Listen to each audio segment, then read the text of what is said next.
Good day mga idol. So for today's video, nag-repair lang ako ng printer namin na pinurwisyon ng mga babait, no? Pinurwisyon ng daga. So ayun, naputol yung tawag dito, timing belt. Ito yung pinamaliit na to. Ito yung gumagalaw sa printing head para magtututut, ganun siya. Tututut. Pero ayun, naputol siya. Kaya bumili ako lang online. So try kong hanapin ulit. Tapos ilagay ko sa description nito or dun sa online shop dito sa TikTok na pwedeng ilig sa shop or Shopee or Lazada ata or kung saan man nabibili to. So dalawa kasi yung binilan ko. Yung isa, ito yung unang dumating. So ito, dumating na siya. Kaya binaklas ko na siya. I-try ko na siyang baklasin. So nagse-search kasi ako sa Lazada at wala akong makitang nagre-repair nung ganitong unit. Ang unit pala nito is Canon G4770, Canon Fixma. So maraming series kasi to, series ng G series. Hindi ko sure kung pare-parehas, pero for this unit na Canon G7440 ay ganito yung pagbaklas at yung pagkabit. So tatry kong explain sa inyo ng dahan-dahan or isa-isahin kung paano ko binaklas. Actually nabaklas ko na siya. Ayan, hindi ko pa siya nabibidyohan. At tatry kong videohan siya na pabaliktad. So pabaklas or ang tawag dito, pakabit naman. Pero syempre explain ko pa rin kung ano yung mga tinanggal ko, binaklas ko. So ayan, try ko munang ikabit, videohan ko na lang, tapos voice overan ko na lang. So ayun na nga. So guys, ang pinaka tricky dito sa pagbaklas ng printer na to is yung nandito sa gilid. Ayan, yung dalawa. Ito naman kasing nasa harap. Ito yung cover na to. Saka yun nandito sa kabila. Si-squat lang yan sa ilalim. So ayan, pakita ko sa inyo. Yan. Meron yung bilog. Meron yung dalawang bilog. Pag sinikwat nyo yan, aangat na siya. Tatanggal nyo na to.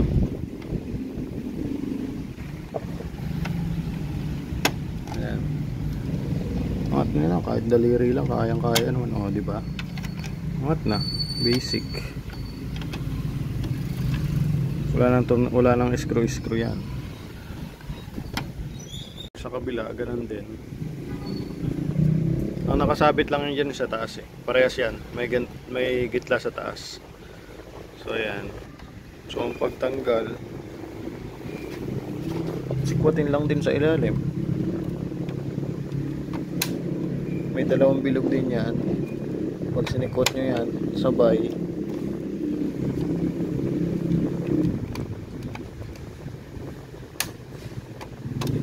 Tanggal na yung armor niya. Basic. Ayan. Ito yung sa may rotor. Tawag yan. Huwag nyo kalimutan to. Nandito yung sa LAN cable. Ayan. Cover yan ng LAN cable. Dito.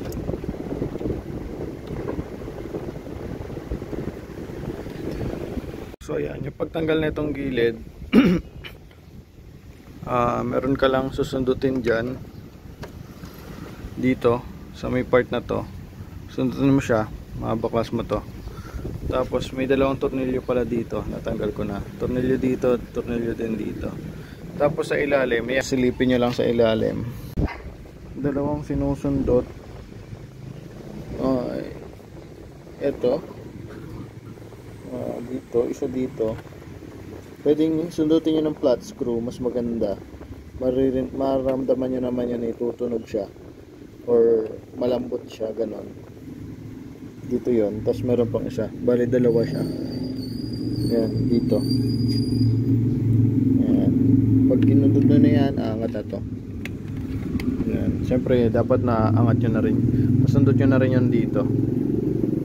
Tapos ito, kahit hindi na, kasi nakasuksok lang yan.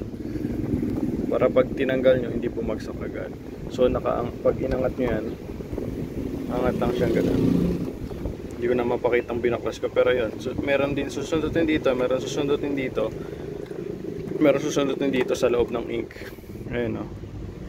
Diyan, sundutin yung flat screw lang. Tapos tornilyo dito. So ayan. So yun, ang pagtatanggal naman itong kabilang side, ganun din, pares lang na principle ng pagkabit nila. Dalawang screw sa likod, ito, tapos meron ditong susundutin to, yung kabila hindi na, ito susundutin pa siya dito. Then ito, medyo tricky to kasing nasa likod ito, yan.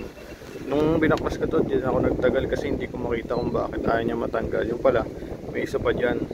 Yun. Yan. So, nung nasukwat ko na yan, ay natanggal ko na ng madali yan to.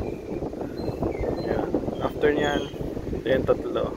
Yung screw, yung sa taas, yun dito sa loob ng ink. Tapos syempre, katulad rin sa kabila, meron ding sinisikwat dito. Yan. Sundutin nyo lang ng flat screw kung ano yung malambot. Yan. Pag nasikwat nyo na yan, mabaklas nyo na yan, maangat nyo na to. Wala. Yan. So, para sa pag-alis nito, ito kasi nababaklas na to ng buo. Yan, kasama na siya. So, ang pag-alis nyan, yan, kailangan nyo itong baklasin. Meron siyang plastic na nakalagay dito. Naka-clip lang yan, yung mga maliliit. Ayan. So yan, sikwatin nyo lang yung mga bandan dito. Ayan. So nakaganyan lang siya. Normally meron siya nito. Ito tape, ano lang to, sticker. Nakapatong siya na ganyan. Medyo maganda yung dikit na ito, alam ko Medyo nahirapan din ako tanggalin yan. Unti-unti lang. From here, kasi pag inangat mo to, aangat yung bandan dito. So yan, maangat mo siya dito, unti-unti siya mo dito. Dito mo siya simulan. Kasi yung dito sa gilid, ano lang yun yan, manipis lang. Hanggang doon makarating kayo dito. Tapos maangat nyo na yun. Pwede naman ang hindi na to sama. Pero mas maganda sana, madikit ko siya ng mas maayos, ng maayos ulit So yan, after nandito, kasi kailangan mo siyang yan, pag natanggal mo na to, kailangan mong tanggalin to, etong tatlo. So yan, dahan-dahan lang to kasi baka masyadong manipis, maputol. Pero nakasuksok lang yan. Eto saka ito, tatlo yan. Kinamay ko lang din yan. Pag angat, naangat naman. So yan, after yan, nakapasok siya dito. Kailangan malabas siya dito sa ilalim. So yun, pagka natanggal nyo na yan, kailangan nyo siyang unscrew nyo to. Tapos ito, lalabas na siya. Nilabas ko lang kasi siya kanina So yan, sikwatin nyo lang on dito. Unscrew nyo to, sikwatin nyo to, lumakalabas na to. Tapos yan, tapos ito na lang, ito, may screw pa yan dito. Tanggalin nyo lang yung screw dito. Tapos ito, saka ito lang. Tapos matatanggal nyo na yan pag nalabas nyo na yung wiring dito sa ilalim. Ito kasi nakapatong lang yun May nakasuksok lang siya para yung hinge nya, diba? Nakaganon-ganon. Wala na siyang ibang ano dyan, screw. Ayun lang. So ayun guys, para matanggal nyo naman tong ibabaw, eto, may tornilyo siya dito. Meron siya dito. And dito sa side ulit meron. Ayan. Etong isa na to, saka dito sa gilid. So ayan, sa likod yan Dito sa kabila wala na. Ito lang, nasa gitna. So before nyo tanggalin, after nyo tanggalin yung mga tornilyo, ito rin kailangan nyo angatin. Ito, itong apat. Yan. Saka ito yung nagko-connect dito sa ating panel board. Yan. So kailangan natin siyang angatin. I-clip nyo lang to. Yan. Pag ninlip nyo, yun, tatanggal na siya. Ito, maliit na to. Yan. Yun lang. Maangat nyo na siya pag natanggal nyo ng mga tornilyo. Okay. Yun. Hindi naman kayo mawawala kasi may L naman dito. Siguro naman meaning yan left. So left dito siya. Yan. Pagtanggal niyan, syempre atakan nyo lang. Yan, tatanggal na siya. So para matanggal nyo tong slider, kailangan nyo baklasin lang yung mga tornilyo dito. Yan. So ang tornilyo niya lang ay tatlo. Isa dito, ito, saka itong black yung tornilyo dyan eh. So ayan, ikakabit ko siya dito, tapos papakita ko sa inyo yung mga tornilyo dito. Ayan, madali lang siya ikabit. Ayan, naangat lang siya. May sticker kasi siya dito, kaya pinag-isipan ko. Yung iba kasi baklas talaga lahat to eh. Nakita ko to, may uwang siya dito. So feeling ko pwedeng iangat to, so binaklas ko lang to. Kaya nalaman ko na pwede nga, naangat lang siyang ganyan. So hindi nyo matatanggal tong printing head kung hindi nyo tatanggalin ito. Yan. So may mga tornilyo dito, kulay black, lahat ng black na yan, bali 4 din yan. Kailangan matanggal nyo muna bago nyo to maangat. Tapos isasakto nyo lang siya dito, tapos iangat na siyang ganun. Pero kailangan nakabaklas to, kasi may yung sa slider nya, yun nga yung kulay puti, kailangan maalis siya dito, or kailangan gumagalaw to para umangat siya, kasi nakasuksok sa ilalim na ganyan. Kailangan maangat to, magalaw. So yun, nabaklas ko na.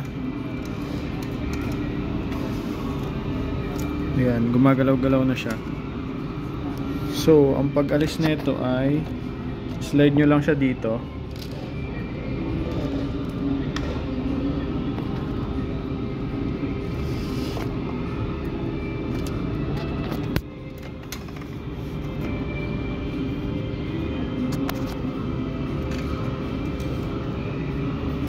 So yan, slide nyo lang siya dito. Ayan, lalabas na yung ano, makikita na.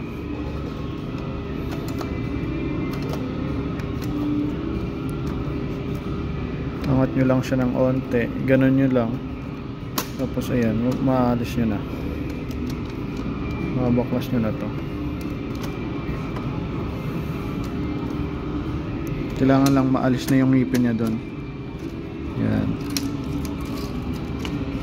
So may iwan ito. Kailangan pagkabit natin, sakto siya dyan, yung nasa ilalim na ito.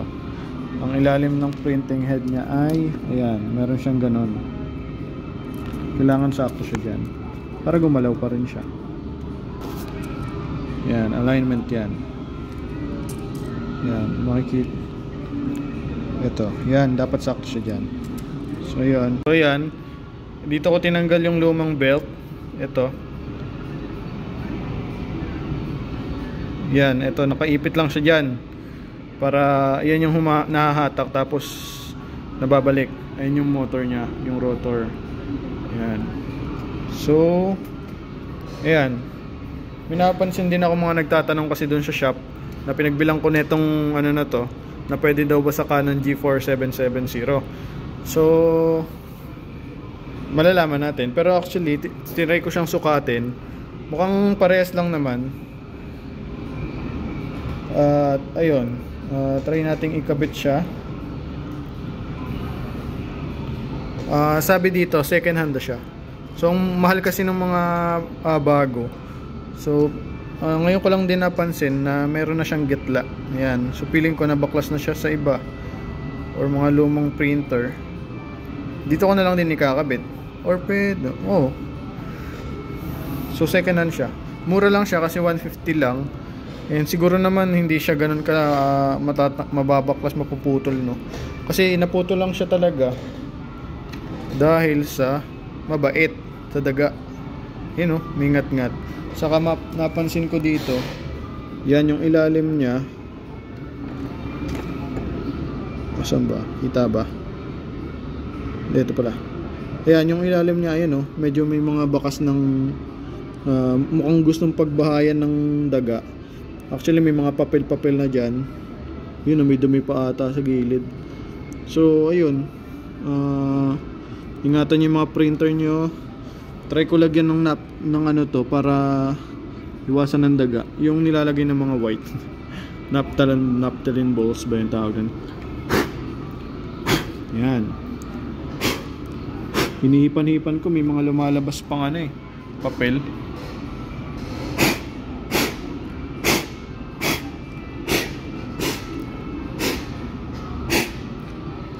Yan, maganda nag-maintain, nagpalit na rin kayo ng belt. Maganda i-maintenance nyo na or linisin nyo na yung mga parts na pwedeng linisin, yung maabot ng kamay ng basahan. So yun, kabit ko muna. Dami kong kwento. So may na-encounter akong problem. Ang problem is yung nabili kong ganito, sobrang haba pala. So lundo siya. So ngayon ang ginawa ko, pinutol ko. Yan, so putol siya. Ang ginawa ko, bala ko sana ikabit itong luma. Kaso ang problema, hindi na siya pwede kasi nga nangat-ngat na ng daga. Ayan o, halos kalahati na yung dulo. Na mag-focus. Yan, yung ganyan na yung dulo niya. Nangat-ngat na siya. So hindi ko siya pwedeng pagdugtungin kasi nga ano na yung dulo. Yan. So sinukat ko na lang siya dito. Tapos pinutulan ko siya. Ang ginawa ko, para medyo ano, dito ko siya sinuot. So magkalahati yan. Kalahati dun sa ano, kalahati dun sa kabila. So yun, magkalahati yan. Yan, kung mapapansin nyo, may cut siya sa gitna. So pinagdikit ko na lang siya. Yan. Yan, di ba? Kita ba? Yun oh. Kita yung cut niya. So tinry ko rin naman siyang hatak-hatakin. Mukhang matibay naman kahit sa kabila. Kasi kailangan yan ano kailangan fit din siya. Kasi nga naggaganon-ganon siya babalik-balik. Hindi pwedeng maluwag. Saka sobrang luwag niya. Pag ano dito, nakalundo talaga. Pagka ginanon mo, lagpas-lagpas siyang mag-iikot siyang ganon So yun, ang ganon na lang ginawa ko. Hopefully tumagal. Dalawa naman tong in-orderan ko. Isa siya Shopee sa Lazada. Kasi sinukat ko kung sino mas mabilis nag-order ako. Mas nauna tong sa Lazada. Etong sa Lazada 150. Tapos 200 yung sa Shopee. Ang problema, parehas silang second hand. Kasi yung nakita ko na orig nito parang 600 plus or 700 plus pa. So yan na lang muna kasi sabi ko hindi naman ako alam kung sukat or kung tama yung sukat niya. So yun yung tension nga yung naging problema niya dito.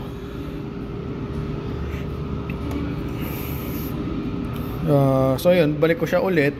Nakabit ko na siya nagaganon ko na siya, kaya lang talagang maluwag na yung ano niya, yung tension niya nito. Hindi siya sukat na sukat. So yun, balik ko na lang ulit. Ayun, ganun pa rin naman yung process niyan. Pero ayun, pinakita ko lang yung pagkat niya. Pagkat na ginawa ko, tapos sinuot ko siya kasi 'di ba may ngipin naman siya. May ngipin naman din tong block na to, yung printer head. Kaya sabi ko baka sakali kumapit siya. So yun, feeling ko naman kumapit. Hindi naman siya ganun siguro kalakas matatanggal yan. Sana tumagal pa. Pero hindi ko alam kung saan ako makakahanap ng orig na ganito. I mean yung sukat talaga. Pero yun, balik ko tapos update ulit, no? Let's go. So kailangan rin pala natin tong alasean para maipasok natin to. Tatanggal naman siya siguro, may tornilyo naman siya dito. So yun guys, nakakabit ko na yung belt. Meron naman pala siyang pang tension dito. So pagka mas maliit, napupush naman siya din. Napupush naman pala siya inward. So mas okay, I mean okay din pala na mas maliit siya ng onte. Kasi nga nata-tension naman ito, or yung nababatak naman na ito. So yun. Ay, hindi ko pa pala naigpitan yun dito. So yun, na ikabit ko na rin yung 4 na tornilyo dito. Yan, mga itim yan, maliliit. Napakahalaga na may magnet yung screw nyo, screwdriver. Kasi may nahulog ako dyan, may nahulog din ako dito. Very good no? Pero ayan, next after nito may kabit, ito naman.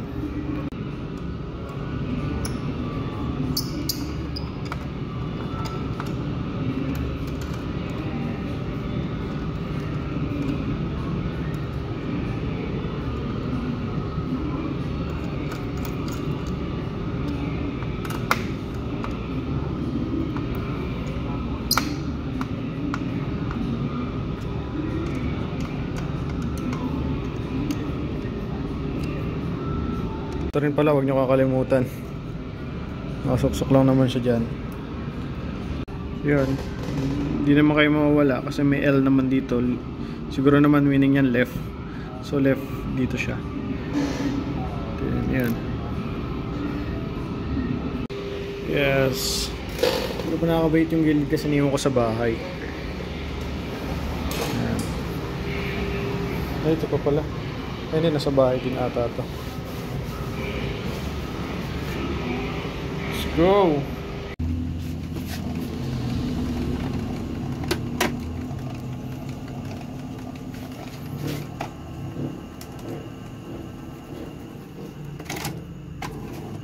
Ano naman?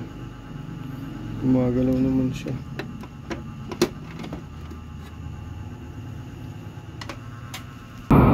So ayan nga guys, natapos ko na yung printer at nagagamit ko na siya hanggang ngayon. At ngayon ko lang lalagyan ng outro tong video kaya ba yung damit ko. Nasa office ako kasi dito ako nag-edit sa phone lang. So yun, sana magtagal pa. Meron naman akong extra pa na timing belt. So kapag ka naputol ulit or nadaga na naman, perwish yung dagayan, mapapalitan ko na siya ulit ng alam ko na yung mga babaklasin. So yun, sana nakatulong. Kung nakatulong sa'yo, syempre please hit like. Pwede rin kayo mag-comment kung hanggat kaya kong sumagot, sasagutin ko kayo. At ayun, maraming salamat sa panonood. Hanggang sa muli, let's go.